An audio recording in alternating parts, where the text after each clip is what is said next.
Good morning everyone. Shri समर्पण online class में आप सबका स्वागत है। और आज आपके लिए जो वीडियो लेके आ रहे हैं वो है द्वितीय व्यवसाय। इससे पहले अपने प्राथमिक व्यवसाय के बारे में पढ़ा था, व्यवसाय के बारे में पढ़ा था। प्राथमिक व्यवसाय के सेक्टर में कौन कौन सी क्रियाएं संपादित होती हैं उसके बारे में अपन ने पढ़ा था। आज हम पढ़ेंगे द्वितीय व्यवसाय के अंतर्गत पढ़ेंगे। ठीक है, तो द्वितीय व्यवसाय प्राथमिक व्यवसाय से आगे की कड़ी है, जिसमें प्राथमिक क्षेत्र से जो प्राप्त उत्पाद होते हैं उनको परिष्कृत करके यंत्र के द्वारा या शारीरिक श्रम के द्वारा परिष्कृत करके अधिक उपयोगी जो बनाया जाता है उसके रूप में जो परिवर्तन किया जाता है, चेंजिंग की जाती है, इस प्रकार के उद्योगों पर विनिर्माण उद्योग की श्रेणी में रखते हैं। तो वो एक द्वितीय सेक्टर के अंतर्गत आता है। किसके अंतर्गत आता है? द्वितीय सेक्टर के अंतर्गत। तो मनुष्य अनेक प्रकार की जो क्रियाएं संपादित करता है उसमें द्वितीय क्रिया महत्वपूर्ण मानी जाती है, जो मनुष्य के जीवन यापन का एक आधार है, जो मनुष्य को रोजगार प्रदान करती है और एक संसाधन मनुष्य के जीवित रहने के लिए भी आवश्यक है, क्योंकि मनुष्य को जीवित रहने के लिए बहुत सारे चीज़ों की आवश्यकता पड़ती है। और वो चीज़ें कहाँ से उत्पादित होती हैं? वो प्राथमिक क्षेत्र से जो कच्चा माल प्राप्त होता है उसी से उसको निर्मित किया जाता है। तो इस प्रकार का जो सिस्टम होता है वो द्वितीय व्यवसाय के अंतर्गत आता है। हालांकि द्वितीय व्यवसाय की जो परिभाषा थी आपको पहले वाले जो व्यवसाय का जो चैप्टर पढ़ा था उसमें आपको नोट करवा दी गई थी। ठीक है, वहां से देख करके इसको लिखना, या आप इस तरह से लिख सकते हैं कि द्वितीय व्यवसाय वह व्यवसाय है जिसमें प्राथमिक क्षेत्र से जो उत्पाद प्राप्त होते हैं उनका उपयोग करके उसे वस्तुएं निर्मित की जाती हैं। जैसे इसमें परिवहन को सम्मिलित किया जाता है, निर्माण उद्योग को सम्मिलित किया जाता है। यहाँ पर अपन देखते हैं कि द्वितीय व्यवसाय के अंतर्गत द्वितीय व्यवसाय का जो क्षेत्र है उसको 10 समूह में डिवाइड किया जा सकता है। कितने समूह में डिवाइड किया गया है? 10 समूह में डिवाइड किया गया है। जैसे इंजीनियरिंग उद्योग है, इसके आगे या के निर्माण उद्योग है, इलेक्ट्रॉनिक उद्योग है, रासायनिक उद्योग है, शक्ति उद्योग है, नेक्स्ट वस्त्र उद्योग, भोजन उद्योग, धातुकर्म उद्योग है। इसके आगे दे रखे हैं आपके प्लास्टिक उद्योग है, संचार उद्योग और परिवहन संचार उद्योग। इसके 10 समूह है कर रखे हैं। यानी कि द्वितीय व्यवसाय का जो अध्ययन करते हैं तो इन 10 समूह का विशेष ध्यान रखना पड़ता है। इसको 10 समूह में डिवाइड किया गया है। देखो अपने सिलेबस के अकॉर्डिंग दे रखा है कि विनिर्माण उद्योग टॉपिक दे रखा है आपके, इनमें से दे रखा है जो ये विनिर्माण उद्योग वाला टॉपिक है। यहाँ पे देखिए आप ये वाला विनिर्माण उद्योग, इसको देखिए आप। ठीक है, इसकी बात करते हैं कि विनिर्माण ये एक ऐसी इकाई है, ये ऐसा क्षेत्र है जिसमें बहुत सारे उद्योगों की स्थापना की जाती है और उद्योग में बहुत प्रकार के यंत्र और संचालित मशीनें स्थापित की जाती हैं जिनका उपयोग करके अनेक चीजों का निर्माण किया जाता है। ठीक है, तो उस क्षेत्र की बात अपन करेंगे। देखिए विनिर्माण उद्योग की डेफिनेशन क्या होती है, आपसे पूछेंगे विनिर्माण उद्योग किसे कहते हैं, तो सबसे पहले आपको इसके अर्थ बताना पड़ेगा कि विनिर्माण उद्योग क्या होता है। तो निर्माण उद्योग का अर्थ है प्राथमिक उत्पाद से प्राप्त कच्ची सामग्री से, प्राथमिक उत्पाद यानी प्राथमिक क्षेत्र से अपन कृषि करते हैं, इसके अलावा से मत्स्य पालन करते हैं, शिकार करते हैं, तो उनसे बहुत सारे सामग्री अपन को प्राप्त होती है, उसकी बात कर रहे हैं अपन। तो निर्माण उद्योग का अर्थ प्राथमिक उत्पाद से प्राप्त कच्ची सामग्री को शारीरिक अथवा यांत्रिक शक्ति के द्वारा, शारीरिक रूप श्रम से भी कर सकते हैं और यंत्रों के माध्यम से भी कर सकते हैं, यांत्रिक शक्ति द्वारा परिचालित औजारों की सहायता से पूर्व निर्धारित एवं नियंत्रित प्रक्रिया द्वारा किसी इच्छित रूप या आकार या विशेष गुणधर्म वाली वस्तु में बदलना होता है। तो इस प्रकार की जो क्रिया होती है उसको हम विनिर्माण उद्योग कहते हैं। देखिए इस निर्माण उद्योग से क्या होता है? निर्माण उद्योग से वस्तु की कीमत में वृद्धि हो जाती है। जैसे कोई कच्चा पदार्थ है, कच्ची वस्तु है, तो उसकी कीमत इतनी नहीं होती है, उसका उपयोग इतना नहीं होता है जितना कि उसको निर्मित कर दिया जाए, निर्मित करके उसको परिष्कृत करके एक उपयोगी वस्तु में बदल दिया जाता है। इससे क्या होता है? उस वस्तु की कीमत में वृद्धि हो जाती है। अगला दे रखा है कि निर्माण उद्योग से देश की जो राष्ट्रीय आय है उसमें वृद्धि होती है, देश की स्थिति में वृद्धि होती है और जैसे मान लो बहुत सारे ऐसे देश हैं विकसित राष्ट्र हैं, जैसे अमेरिका है, जापान है, जर्मनी है, ये बहुत सारे देश ऐसे हैं जहाँ पर विनिर्माण की प्रक्रियाओं को संपादित किया जाता है। वहाँ पर बड़े बड़े उद्योग स्थापित किए गए हैं, पहले उद्योग स्थापित किए गए, हालांकि अब तो सभी जगह उद्योग है। तो वहाँ पर वस्तुओं का निर्माण किया जाता था, उनका बाजारों में उसको वितरण किया जाता था, जिससे लोग उसका उपयोग करते थे। एग्जाम्पल के लिए ले सकते हैं आप निर्माण उद्योग की कुछ एग्जाम्पल दीजिए कि जैसे आपने गन्ना देखा है, पेड़ में खेत में जो गन्ना का पेड़ होता है, गन्ना होता है, उसकी कीमत उतनी नहीं होती है जितना कि वो किसी फैक्ट्री में जाए, फैक्ट्री से उसका रस निकाला जाए, फिर उससे चीनी या गुड़ या शक्कर बनाई जाए, तो उसकी कीमत उससे बढ़ जाती है, इसलिए उसकी कीमत बढ़ गई, उसका उपयोग भी बढ़ जाता है। अब गन्ने का उपयोग आप एक चूसने में कर सकते हैं, इसमें जूस में कर सकते हैं, जबकि चीनी बनती है, शक्कर बनती है, गुड़ बनती है, उसके अनेक उपयोग हो जाते हैं, उसको अनेक प्रकार से उपयोग कर सकते हैं। नेक्स्ट दिया है इसमें कि कपास से धागा बनाना, ठीक है। अब कपास होती है, कच्ची कपास होती है, उसका उपयोग बहुत कम होता है, बहुत सीमित होता है, लेकिन जब उसे धागा बनाते हैं तो धागे का इस्तेमाल अनेक प्रकार के क्षेत्र में कर लिया जाता है। फिर धागे से वस्त्र बनाया जाता है, वस्त्र का उपयोग अनेक प्रकार से किया जाता है। इसलिए इस प्रक्रिया से क्या होता है कि वस्तु की गुणवत्ता में तो सुधार आता ही है, जबकि उसके जो उपयोग की सीमाएं हैं उनमें भी वृद्धि हो जाती है।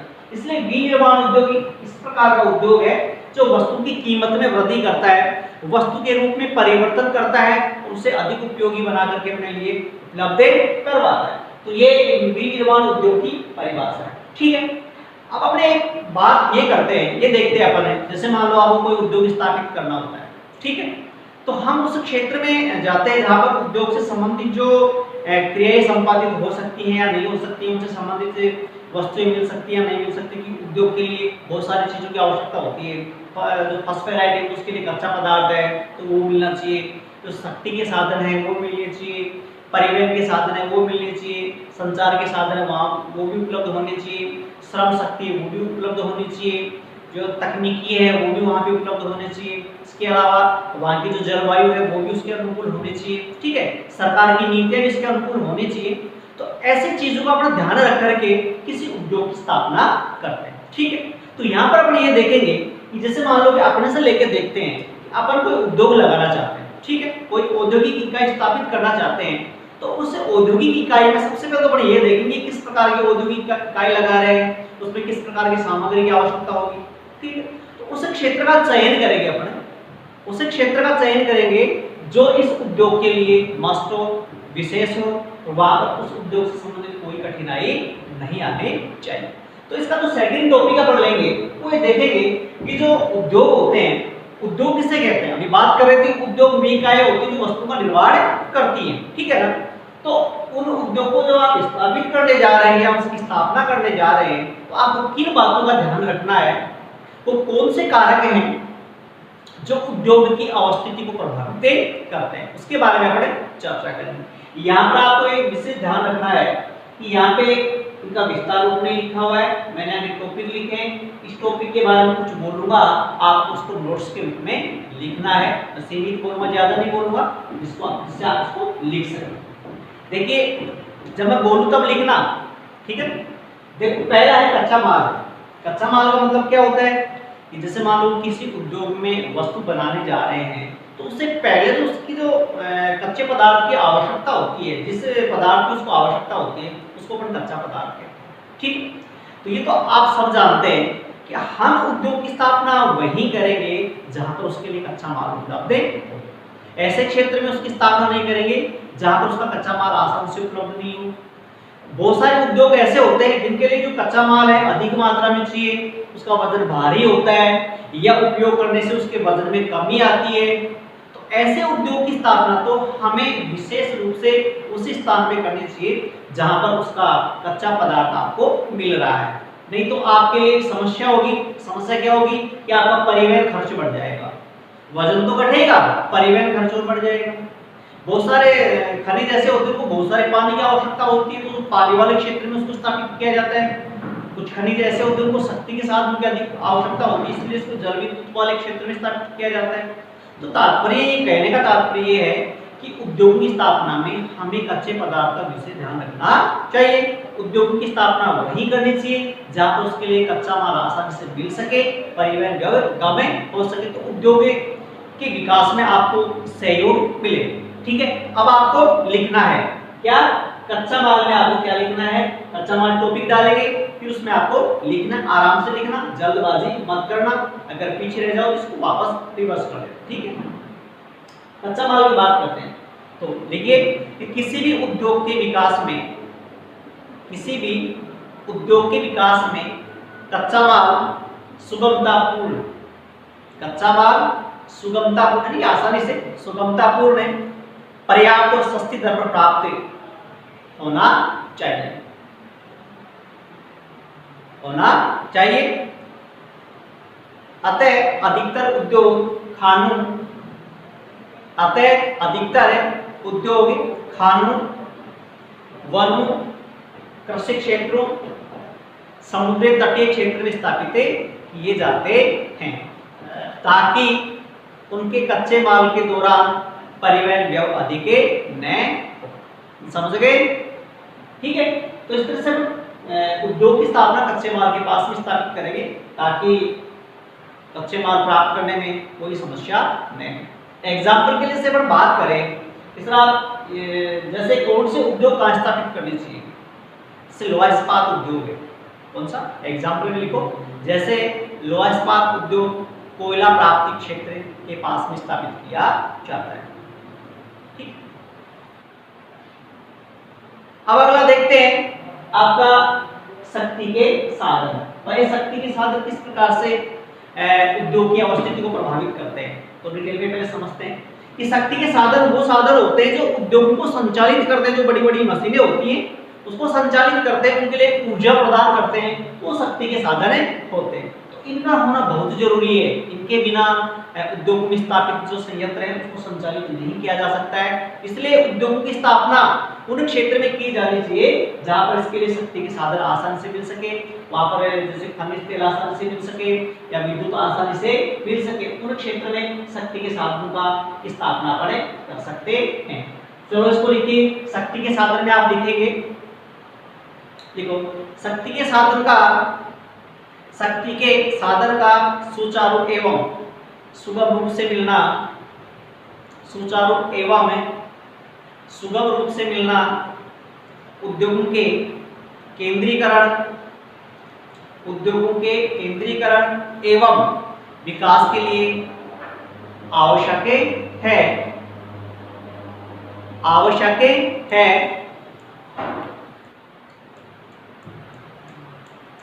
लिख लिया, आवश्यक है। अतः उद्योगों की स्थापना, उद्योगों की स्थापना कोयला, पेट्रोल, जल विद्युत शक्ति, प्राकृतिक गैस एवं परमाणु ऊर्जा प्राप्ति क्षेत्रों के पास में किया जाना चाहिए, एवं परमाणु ऊर्जा प्राप्ति के जो क्षेत्र है वहां पर इसकी स्थापना की जानी चाहिए। ठीक है, अब बात करते हैं परिवहन एवं संचार की बात करते हैं। देखो परिवहन एवं संचार ये भी एक विशेष प्रकार का एक प्रभावित करने वाला कारक है, क्योंकि जो परिवहन होता है, परिवहन एक इस प्रकार की इकाई है जिसमें उद्योगों तक कच्चा माल पहुंचाने और उद्योग से निर्मित माल को बाजार तक पहुंचाने में परिवहन की आवश्यकता होती है। अतः उद्योग की स्थापना परिवहन के साधनों को ध्यान में रखते हुए की जानी चाहिए। संचार की बात करते हैं तो संचार एक इस प्रकार का साधन है जहां पर सूचनाएं प्राप्त होती हैं, तो सूचना का संचार भी वहां पर उपलब्ध होना चाहिए। तो ये दोनों कारक है, परिवहन एवं संचार, ये उद्योग की अवस्थिति को प्रभावित करते हैं। तो डालो तीसरा पॉइंट, डालो परिवहन एवं संचार। तीसरा पॉइंट डालेंगे परिवहन एवं संचार। इसमें लिखिए कच्चे माल को कारखानों तथा निर्मित माल को बाजार तक पहुंचाने के लिए, निर्मित माल को बाजार तक पहुंचाने के लिए परिवहन के साधनों की आवश्यकता होती है। परिवहन के साधनों की आवश्यकता होती है।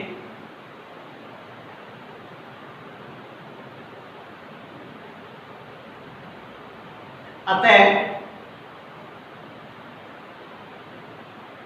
परिवहन लागत का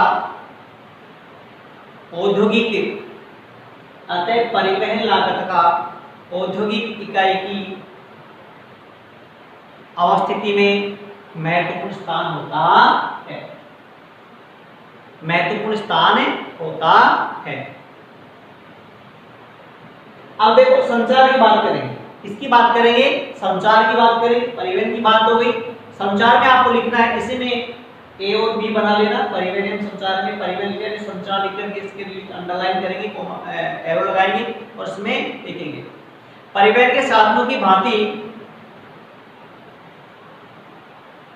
परिवहन के साधनों की भांति संचार के साधन जैसे डाक, तार, टेलीफोन, ईमेल, डाक, तार, टेलीफोन, ईमेल तथा इंटरनेट आदि की भी औद्योगिक इकाइयों में विशेष आवश्यकता होती है। अतः संचार के साधनों को ध्यान में रखते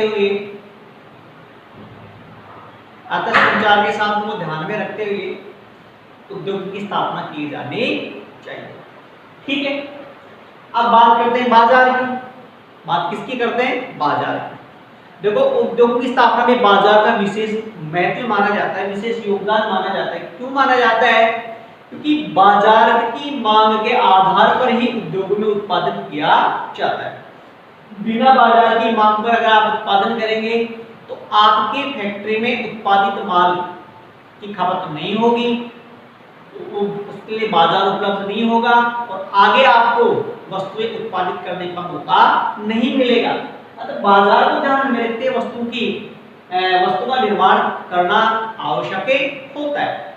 अब इसमें लिखिए, बाजार वाला पॉइंट डालिए, लिखेंगे इसमें उद्योगों की स्थापना में सबसे प्रमुख कारक है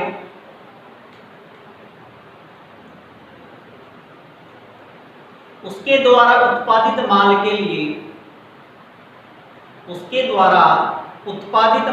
लिए बाजार का उपलब्ध होना जरूरी है। बाजार का उपलब्ध होना जरूरी है। जहां पर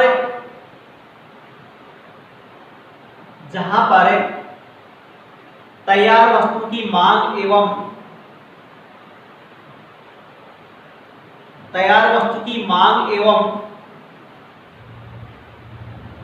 वहां के निवासियों की क्रय शक्ति है।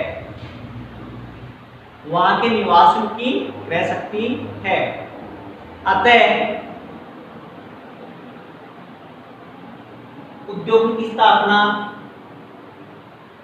बाजार की समीपता को ध्यान में रखते हुए की जानी चाहिए।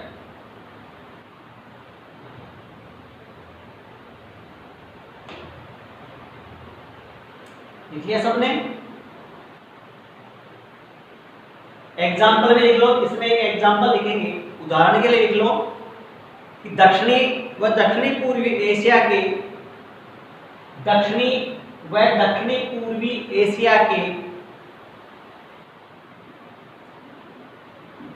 सघन बसे प्रदेश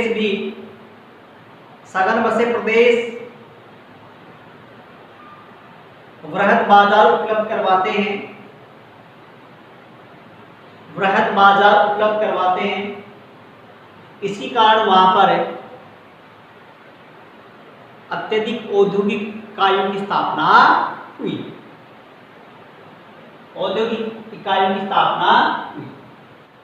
अगली बात करते हैं अपन कुशल श्रमिक। इसकी बात करते हैं कुशल श्रमिक। देखो, अभी हम बात कर रहे थे कि जो विनिर्माण उद्योग है उसमें कुछ शारीरिक शक्ति का प्रयोग किया जाता है और कुछ यांत्रिक शक्ति का प्रयोग किया जाता है। लेकिन बहुत सारे कार्य ऐसे होते हैं कि यांत्रिक शक्ति के बजाय शारीरिक श्रम से किया जाए अधिक उपयोगी होते हैं और उनके बिना वो हो भी नहीं सकता। इसलिए श्रमिकों का उद्योग की स्थापना में विशेष योगदान है। तो उद्योग की स्थापना हम लोग कहाँ करनी चाहिए? जहाँ पर सस्ते और एक तरह से कुशल श्रमिक अपने को मिल सके, उस क्षेत्र में अगर उद्योग की स्थापना करेंगे तो आपको जो श्रमिक जो व्यय है वो अधिक वहन नहीं करना पड़ेगा। वरना बाहर से श्रमिक आएंगे तो बाहर से श्रमिक आने का मतलब है कि श्रमिक की जो आय है बढ़ जाएगी, उनको अधिक पैसा देना पड़ेगा, तो अधिक श्रमिक व्यय खर्चे हो। इसमें लिखिए श्रमिक शक्ति में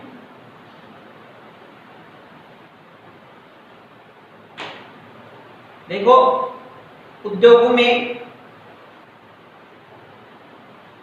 में कार्य करने के लिए कुशल श्रमिकों की आवश्यकता होती है। कुशल श्रमिकों की आवश्यकता होती है।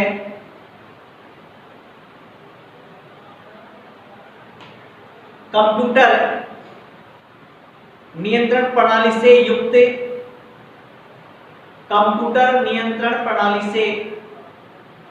युक्त स्वचालित कारखाने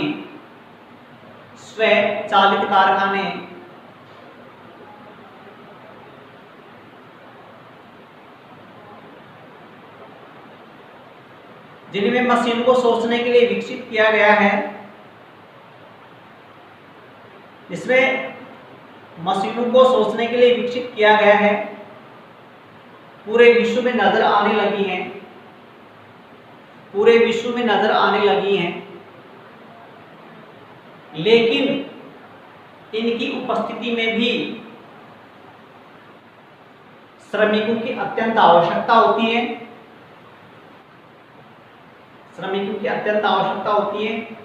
अतः उद्योग की स्थापना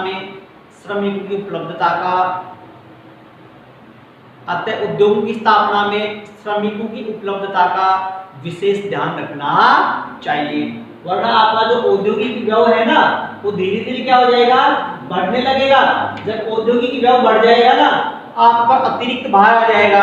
अतिरिक्त भार आएगा तो क्या होगा कि आपके उद्योग में लाभ के बजाय हानि होने की आशंका बढ़ जाएगी। ठीक है, अब अगला अपना पूंजी। अगला टॉपिक कौन सा है? पूंजी की बात करते हैं। वही पूंजी भी उद्योग की स्थापना में पूंजी का विशेष ध्यान होता है, विशेष स्थान होता है, क्योंकि पूंजी के बिना न तो मशीनें खरीद सकते, न परिवहन का उपयोग कर सकते, न संचार का उपयोग कर सकते और नए कुशल मजदूरों का उपयोग कर सकते। इसलिए उद्योग की स्थापना में पूंजी का विशेष योगदान है, विशेष स्थान है। तो लिखो पूंजी में लिखो किसी भी उद्योग की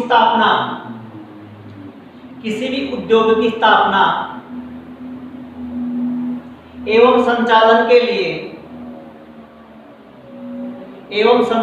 लिए पर्याप्त पूंजी का होना आवश्यक है। पर्याप्त पूंजी होना आवश्यक है।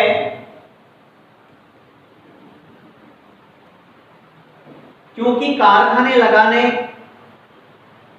मशीनें खरीदने, कच्चा माल प्राप्त करने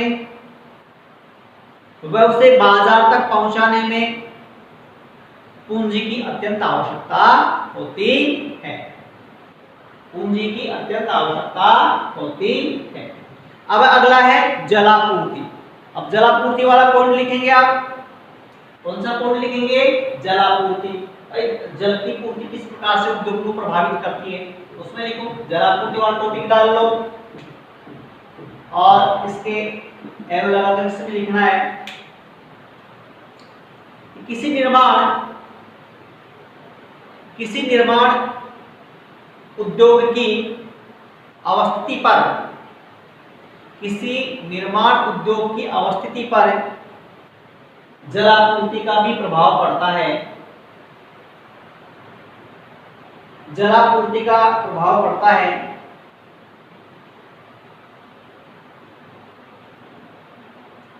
जैसे वस्त्र उद्योग,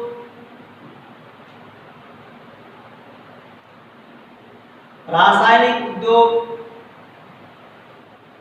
कागज उद्योग, चमड़ा उद्योग, लोह इस्पात उद्योग को अधिक पानी की आवश्यकता पड़ती है, अतः इनकी स्थापना जल पूर्ति वाले क्षेत्र में की जानी चाहिए। जल पूर्ति वाले क्षेत्र में की जानी चाहिए। अगला अपना पॉइंट है जलवायु। जलवायु भी उद्योग को प्रभावित करने, उद्योग की स्थापना को प्रभावित करने वाली कारकों में विशेष माना जाता है, क्योंकि जहां की जलवायु अनुकूल होती है, मनुष्य के लाभप्रद होती है, तो वहां पर श्रमिकों की जो श्रम शक्ति है, कार्य करने की क्षमता है, वो बढ़ जाती है। या फिर हम ये भी कह सकते हैं कि जो जलवायु, जैसे मान लीजिए कि सूती वस्त्र उद्योग है, उसके लिए नम जलवायु का होना आवश्यक है। तो जहाँ पर नम जलवायु आवश्यक होगी वहाँ पर इसके लिए कपास आसान से विकसित उत्पादित की जा सकती है, वहाँ पर उद्योग की स्थापना की जा सकती है। इसलिए जलवायु का उद्योग की स्थापना में विशेष योगदान माना जाता है। अगला टॉपिक डालेंगे जलवायु।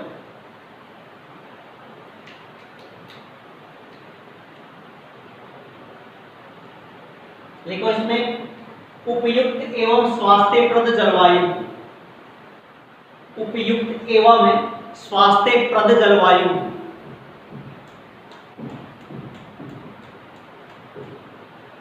स्वास्थ्यप्रद जलवायु से श्रमिकों की कार्य क्षमता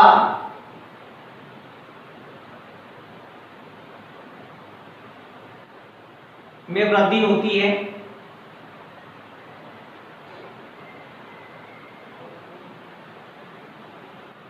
जैसे एग्जाम्पल, जैसे सूती अगला टॉपिक एरो लगा के लिख लो, इसी में अगला एरो लगा के लिखो। सूती वस्त्र उद्योग के विकास के लिए, सूती वस्त्र उद्योग के विकास के लिए आर्द्र जलवायु की आवश्यकता होती है।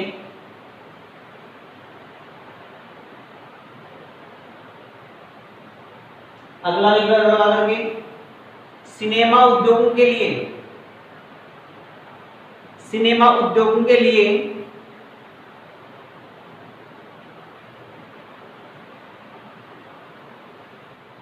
वर्ष भर मेघ रहित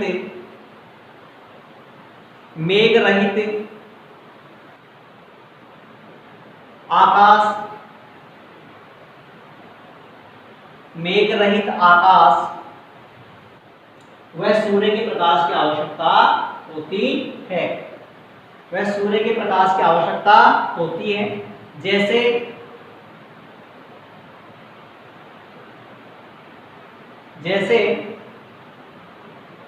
हम बात करते हैं, जैसे मान लो इस प्रकार के जलवायु कहाँ है जहाँ पर सिनेमा उद्योग का विकास हुआ है, जैसे मुंबई, वह कैलिफोर्निया में। इस प्रकार की जलवायु के कारण है। कौन सी जलवायु? वही मेघ रहित और प्रकाश वाली जलवायु। इस प्रकार की जलवायु के कारण है सिनेमा उद्योग का तेजी से विकास हुआ है। सिनेमा उद्योग का तेजी से विकास हुआ है। अब बात करते हैं इसका जो अगला पॉइंट है, उच्च तकनीकी वाला पॉइंट है। उच्च तकनीकी, उच्च तकनीकी का मतलब क्या होता है कि जैसे मान लो अपन कोई उद्योग लगा रहे हैं, एक उद्योग तो अपन ऐसा, एक उद्योग की स्थापना तो अपन इस तरह से करें, इस स्तर से करेंगे अपन उसमें अधिक से अधिक श्रम शक्ति का, मानव शक्ति का प्रयोग करना है।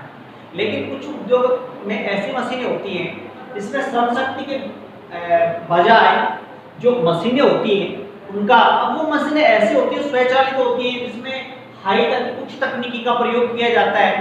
तो ये जो उच्च तकनीकी है ये उद्योग को प्रभावित करती है, क्योंकि ये उद्योगों में उत्पादन क्षमता को बढ़ा देती है, कम समय में अधिक वस्तु का उत्पादन करती है। तो ये जो उच्च तकनीकी है ये भी उद्योग की स्थिति को या अवस्थिति को प्रभावित करती है। तो पॉइंट डालिए उच्च तकनीक।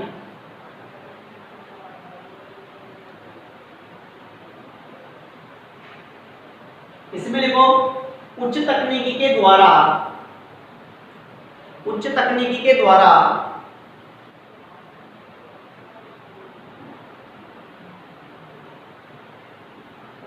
विनिर्माण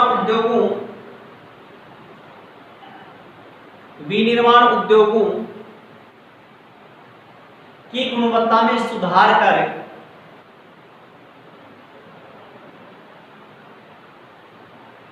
अपशिष्ट को नियंत्रित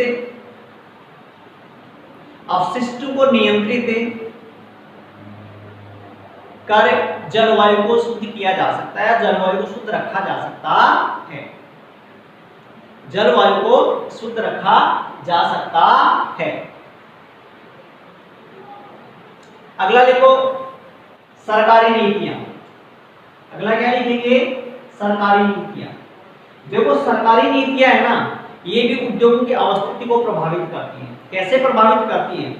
जैसे मान लो कोई देश की बात करते हैं, अपना देश है और अपने देश में हम बाहर की कंपनियों को आमंत्रित नहीं करेंगे, बल्कि अपने देश की कंपनी को विकसित करने की कोशिश करेंगे, तो बाहर की कंपनी अपने देश में नहीं पनप पाएंगी। दूसरी बात, अगर हम टैक्स में छूट दें, सीमा पर लगने वाले जो टैक्स में छूट दे दें, तो उससे क्या होता है कि बाहर की कंपनी अपने देश में आएंगी और अपने देश में आकर के नई नई इकाइयों की स्थापना करेंगे। तो ये एक सरकार का रुख होता है कि सरकार का रुख किस प्रकार का है, औद्योगिक नीति उनकी किस प्रकार की है, वो बाहरी देशों की कंपनियों को रियायत दे रही है या नहीं दे रही है, या अपने देश के उद्योग को विकास करने में सहयोग कर रही है। तो ये सरकार की नीति के द्वारा भी उद्योग की अवस्थिति प्रभावित होती है। लिख लो सरकारी नीतियां, इसमें लिखना आपको किसी देश की सरकारी नीतियां भी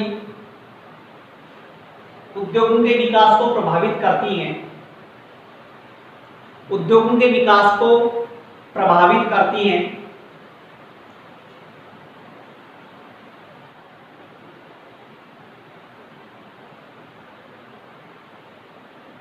अगला एरो लगा लो इसमें, यदि किसी देश की सरकार वहां के उद्योगों का राष्ट्रीयकरण कर रही है, वहां के उद्योगों का राष्ट्रीयकरण कर रही है, तो विदेशी कंपनियां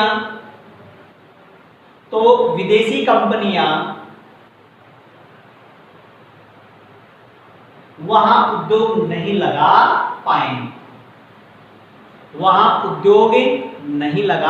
पाएंगे, कहने का मतलब अगर कोई देश अपने देश के उद्योगों को मजबूत करना चाहता है, तो बाहर की जो